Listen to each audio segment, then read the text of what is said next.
The howling dust storm was not the welcome Katherine Vance had expected upon arriving in Sweetwater Springs, but it matched the tempest in her heart as she stood alone on the train platform, clutching her hat with one hand, her single trunk at her feet.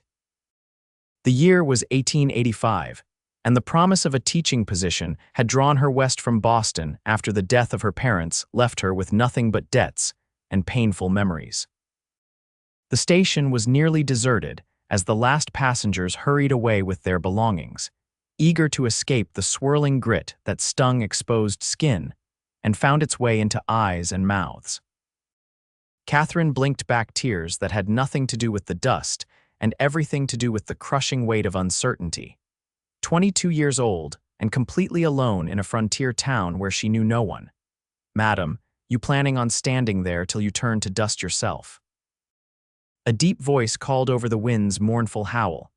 Katherine turned to find a tall man approaching, his features partially obscured by a bandana pulled up over his nose. Despite this, she could see clear blue eyes crinkling at the corners, suggesting a smile hidden beneath the fabric. His weathered hat was pulled low, and he wore the practical garb of a working cowboy: denim trousers, a faded shirt, and boots with spurs that jingled with each step. "I'm waiting for someone from the school board," she replied, raising her voice above the wind. "They were supposed to meet me." The man pulled down his bandana, revealing a strong jaw with several days' worth of stubble. "School board sent me instead. Storm's getting worse. Name's Matthew Yates. I've got a wagon waiting." Without waiting for a response, he reached down and lifted her trunk with surprising ease. "Let me help you with this, wife." Katherine's eyes widened. "I beg your pardon." Matthew's own expression mirrored her shock before understanding dawned. "No, no," he laughed, the sound rich and warm despite the howling wind. "It's just an expression we use out here sometimes." Wife, meaning a woman needing assistance, meant no disrespect. Katherine's cheeks flushed with embarrassment. "Oh, I see. I'm Katherine Vance, the new schoolteacher. Pleasure to meet you properly, Miss Vance. Now let's get you someplace dry before this storm swallows us whole." He nodded toward the end of the platform where a sturdy wagon waited, two horses shifting restlessly against the wind. Katherine hesitated only a moment before following. Whatever reservations she had about getting into a wagon with a stranger were overridden by the practical reality of the worsening storm. She climbed aboard with Matthew's assistance, his hand strong and steady as he helped her up. "The school board mentioned you'd be arriving today," Matthew said as he secured her trunk and climbed up beside her.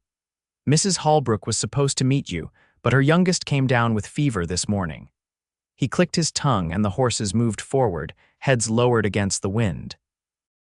"I hope the child recovers quickly," Katherine said, clutching the seat as the wagon lurched over the uneven ground. "And thank you for coming in her stead." Matthew glanced at her, something like admiration in his eyes. "Most Eastern ladies would be complaining about the dust ruining their finery right about now." "I'm not most Eastern ladies," Katherine replied, though she couldn't help but brush futilely at the dust coating her simple navy traveling dress. "Besides, I suspect complaining about dust in the West would be like complaining about water in the ocean." His laughter was unexpected and genuine. "Miss Vance, I think you might just survive Sweetwater Springs after all." The town materialized through the swirling dust, a single main street lined with wooden buildings, some boasting false fronts that made them appear grander than they were. A general store, a saloon, a small bank, and various other establishments made up the business district. People hurried along the wooden boardwalks, heads down against the wind. "Not much to look at today," Matthew apologized. "Town's only 10 years old, but it's growing fast. Got about 500 souls now. And children enough to need a teacher," Katherine observed. 37 at last count, ages 6 to 16. "Previous teacher, Mr. Jenkins, left us rather suddenly last month. Something about finding gold in Colorado." Matthew shook his head. "Fool's errand, if you ask me." The wagon turned down a side street lined with modest homes. They stopped before a small white clapboard house with green shutters and a tiny front porch adorned with a single rocking chair. "This is the teacher's cottage," Matthew explained, jumping down from the wagon and coming around to help her descend. It's not much, but it's solid. School building is just behind it, so your commute won't be troublesome. Katherine felt a rush of relief as she gazed at the little house. After weeks of travel and uncertainty, she finally had a place to call her own. "It's perfect," she whispered. Matthew carried her trunk up the steps and produced a key from his pocket. Mrs. Holbrook had it cleaned yesterday and stocked with some essentials.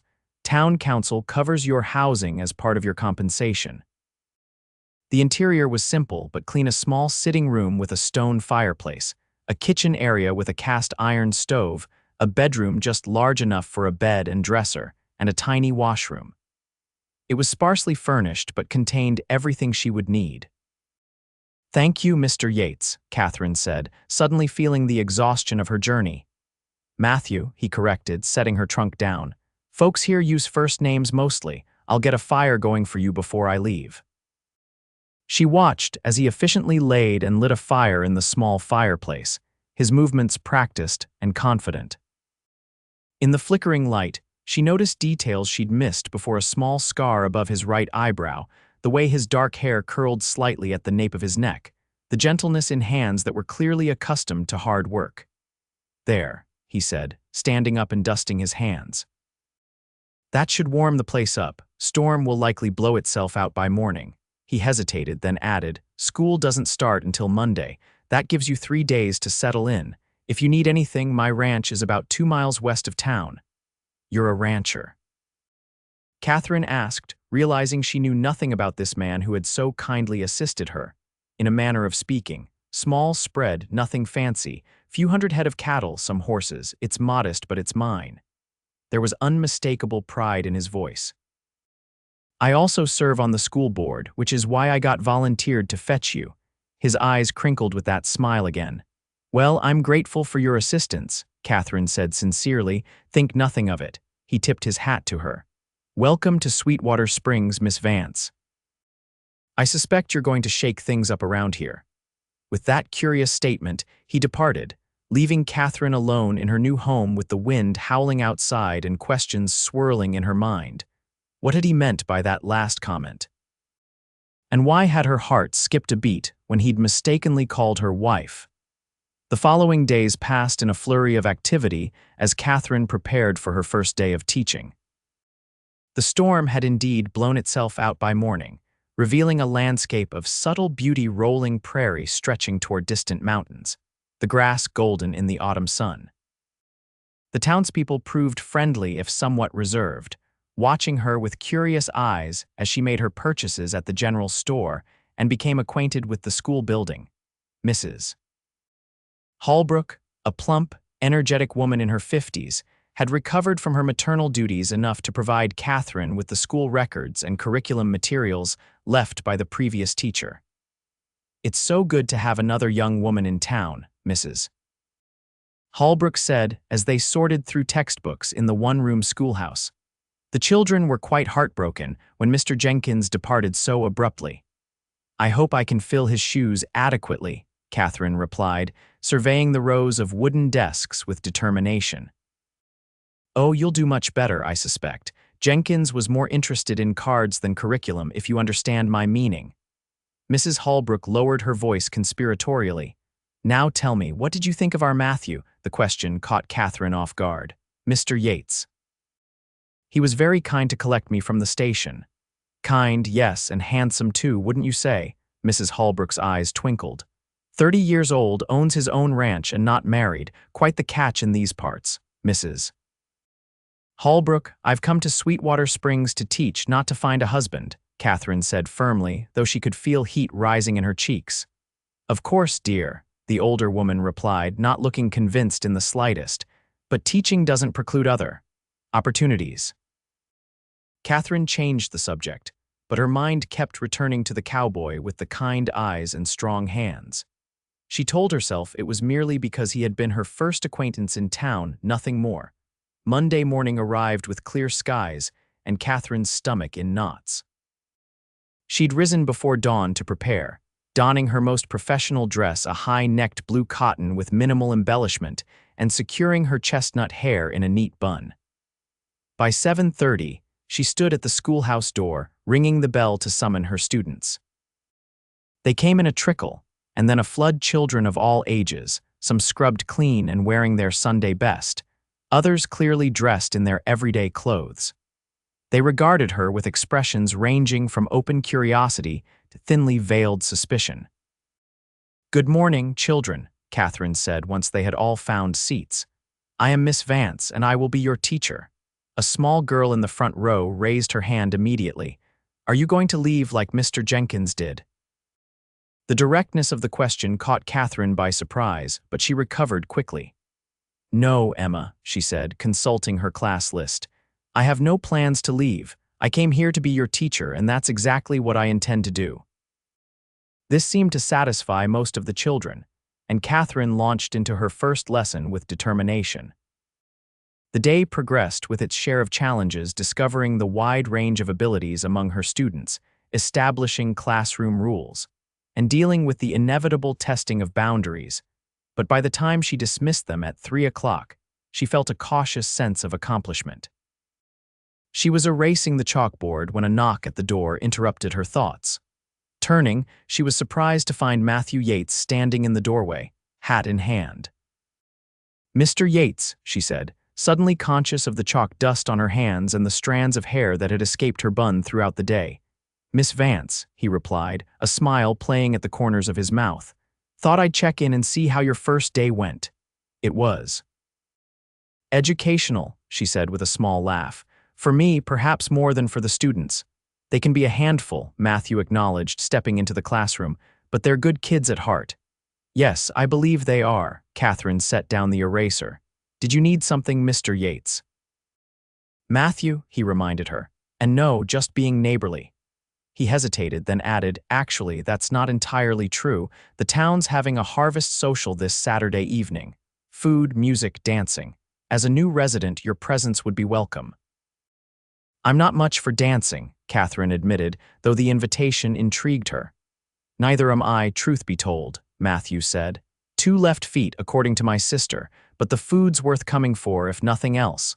Mrs. Peterson makes an apple pie that could make a man weep." Katherine found herself smiling at his earnestness.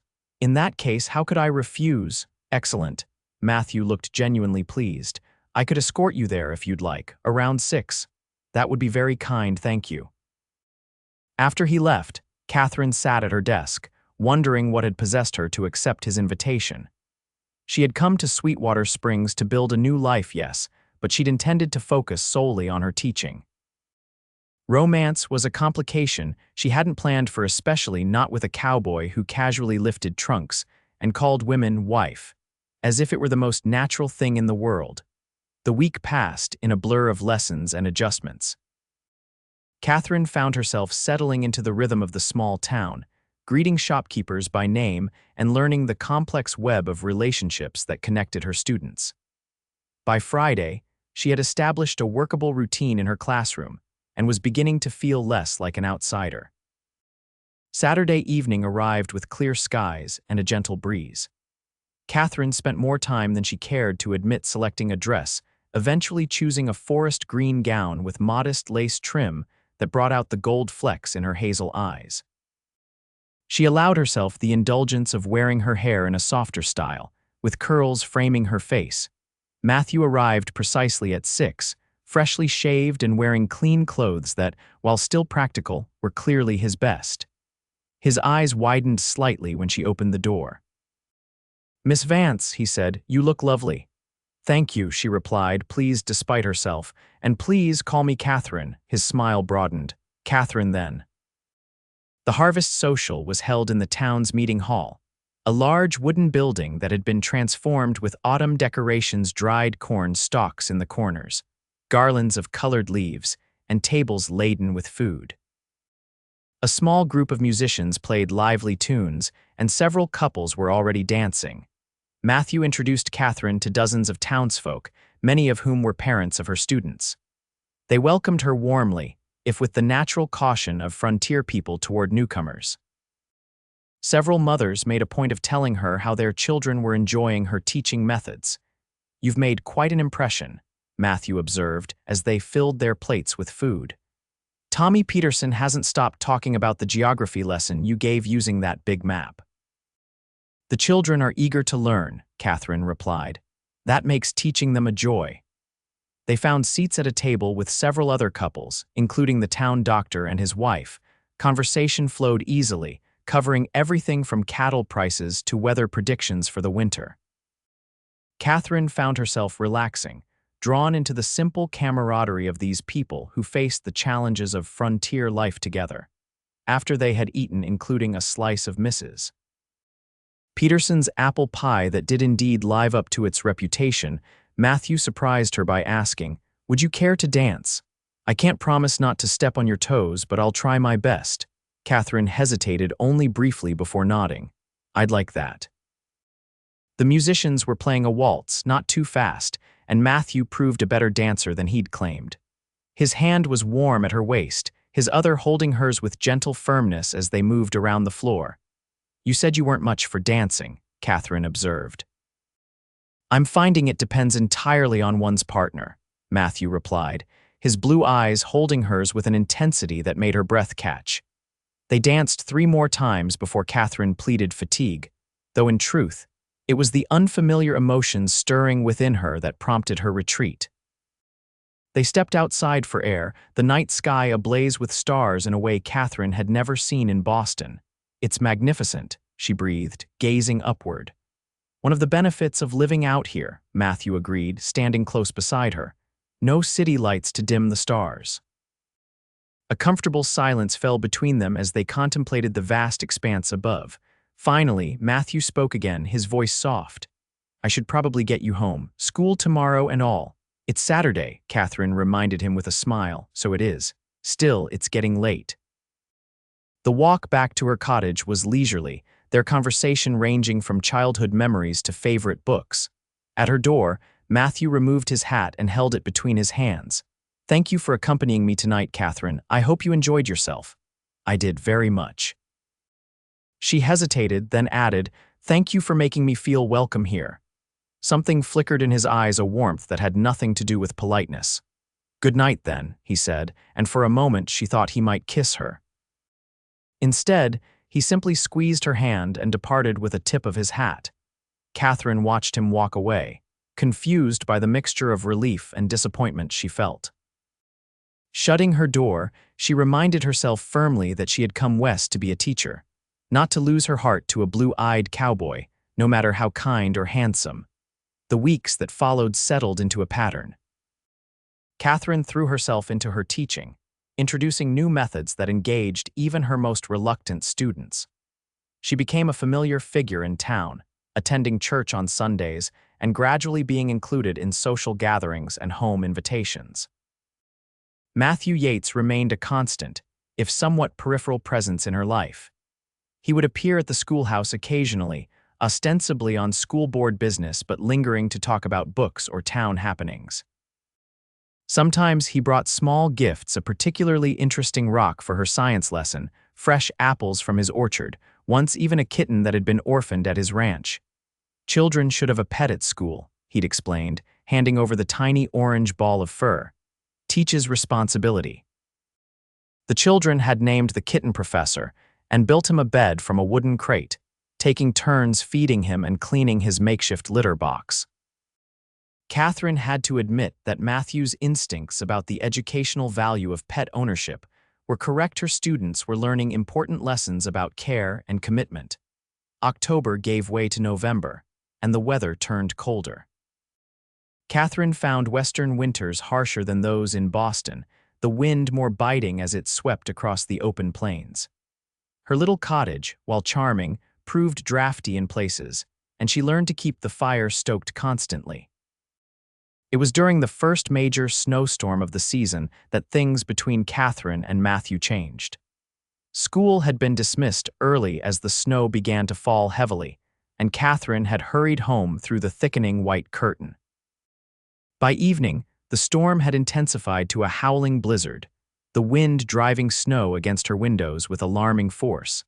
Despite her best efforts, the fire in her small hearth couldn't seem to keep the chill at bay.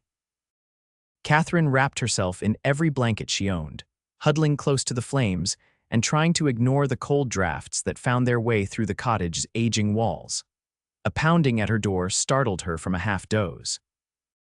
Opening it cautiously, she found Matthew on her porch, snow coating his hat and shoulders, his face reddened by cold. "Matthew, what are you doing here in this weather?" "Checking on you," he said, stamping his boots to remove excess snow. "This storm's worse than predicted. Thought you might need more firewood." He indicated a canvas sack bulging with split logs that he'd set on her porch. "That's very thoughtful, but you shouldn't have risked traveling in this," Katherine scolded, even as she ushered him inside, grateful for both the firewood and the company. "Wasn't so bad when I started out," Matthew explained, removing his snow-covered outer garments. "Took a turn for the worse about halfway here." Katherine busied herself making coffee while Matthew added wood to her fire, building it higher than she'd managed on her own. The small room quickly grew warmer, and Katherine felt herself relaxing as the bitter cold retreated. "How did you get here?" she asked, handing him a steaming mug. "Horseback.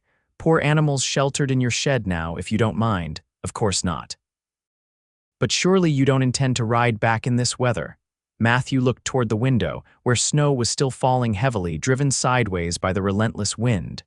"Might not have a choice." "That's absurd," Katherine said firmly. "You'll freeze to death."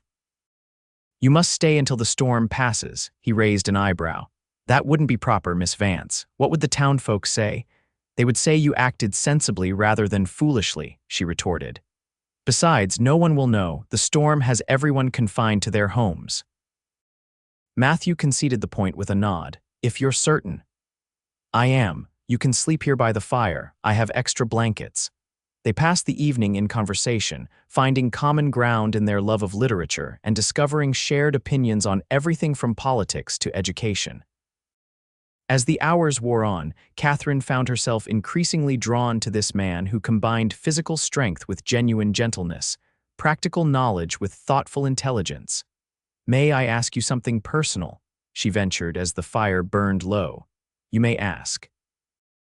"I reserve the right not to answer," Matthew replied with a smile. "Why haven't you married? Mrs. Holbrook seemed to think you're quite the eligible bachelor in these parts." Matthew's expression grew thoughtful. "Came close once, about 5 years ago. Elizabeth was her name.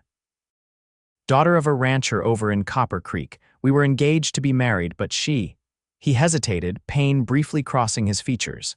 "She took sick with fever, didn't recover." "I'm so sorry," Katherine said softly, understanding all too well the devastation of losing loved ones. "After that, I suppose I buried myself in building my ranch," Matthew continued. "Didn't see much point in courting when the only woman I'd wanted was gone." He looked directly at Katherine then, his gaze intense. "At least, that's how I felt until recently." Katherine's heart quickened, but before she could respond, a particularly strong gust of wind rattled the windows, drawing their attention back to the storm raging outside. "Should probably get some sleep," Matthew said, the moment broken. "Morning will come early." Katherine nodded, providing him with blankets and a pillow before retreating to her own bedroom. Sleep proved elusive, however, as she lay awake thinking about the man in her sitting room and the unspoken possibility that hung between them. Morning brought clear skies and a transformed landscape pristine white as far as the eye could see, with snowdrifts piled against buildings and fences. The storm had left nearly 2 feet of snow in its wake. Matthew departed after breakfast, but not before chopping additional firewood and making certain Katherine's cottage was as warm and secure as possible against the winter cold. "I'll check back tomorrow," he promised as he prepared to leave. "Make sure you're managing all right." "That's not necessary," Katherine protested. "I'm perfectly capable of course you are," Matthew interrupted with a smile. "But neighbors look out for each other out here. It's how we survive." True to his word, Matthew returned the next day, and the pattern continued throughout the winter. He never stayed overnight again, but his regular visits became something Katherine found herself anticipating with increasing eagerness. Sometimes he brought supplies from town when the snow made it difficult for her to make the trip herself. Other times, he simply came to share news or to discuss a book he'd been reading. By the time spring began to emerge, melting the snow and bringing new life to the prairie, Katherine could no longer deny that she had developed deep feelings for the rancher. Still, she hesitated to acknowledge them openly, uncertain whether Matthew's attention stemmed from genuine affection or merely frontier hospitality. Her answer came unexpectedly on a mild April evening. School had been dismissed for 2 weeks to allow families time for spring planting, and Katherine had been using the break to plan lessons for the remainder of the term. She was hanging laundry in her small backyard, enjoying the fresh air after the long winter confinement, when she heard the now familiar sound of Matthew's approach. He appeared around the corner of her cottage, leading his horse rather than riding it. Something about his manner seemed different, more purposeful, perhaps even nervous. "Katherine," he greeted her, removing his hat. "Hope I'm not interrupting." "Not at all," she replied, securing a pillowcase to the line. "Just taking advantage of the sunshine." "It's a fine day," he agreed, glancing at the clear blue sky before returning his gaze to her. "I've been thinking." He paused, seeming to gather his thoughts. Katherine waited, her heart beating faster despite her attempt to remain calm.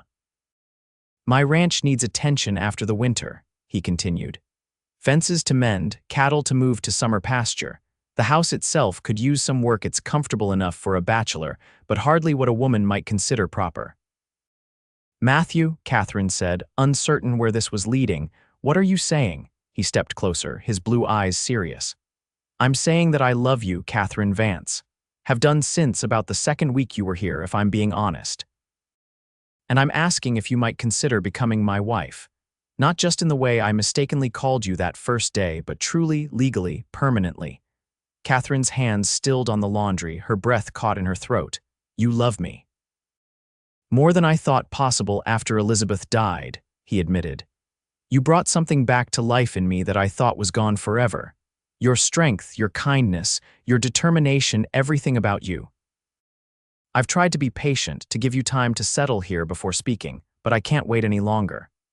"Matthew, Katherine began, but he held up a hand. "Before you answer, you should know what you'd be agreeing to.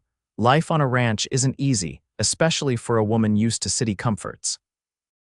It's hard work from sunup to sundown most days. The house is small, though I'd build onto it whatever you wanted. We'd be 2 miles from town, which might feel isolating after living here. And I can't promise we'd always be comfortable financially. Ranching has good years and bad."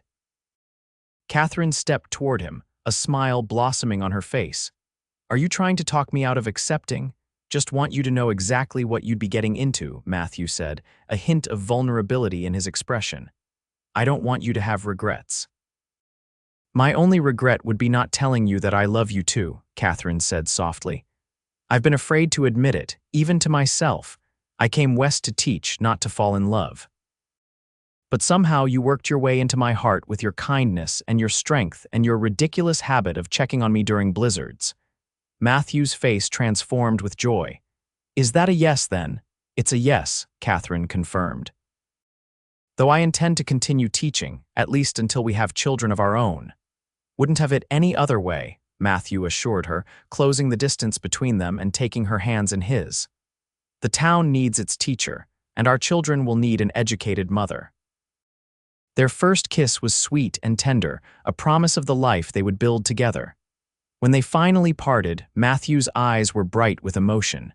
"You know," he said with a grin, "that first day when I called you wife by mistake. I think some part of me already knew what was meant to be." The wedding took place in June, with wildflowers blanketing the prairie and the town turning out in full to celebrate. Katherine wore a simple white dress that Mrs. Holbrook had helped her sew, with tiny blue forget-me-nots woven into her hair. Matthew stood tall and proud in a new suit ordered specially from Denver, his eyes never leaving Katherine as she walked toward him in the small church.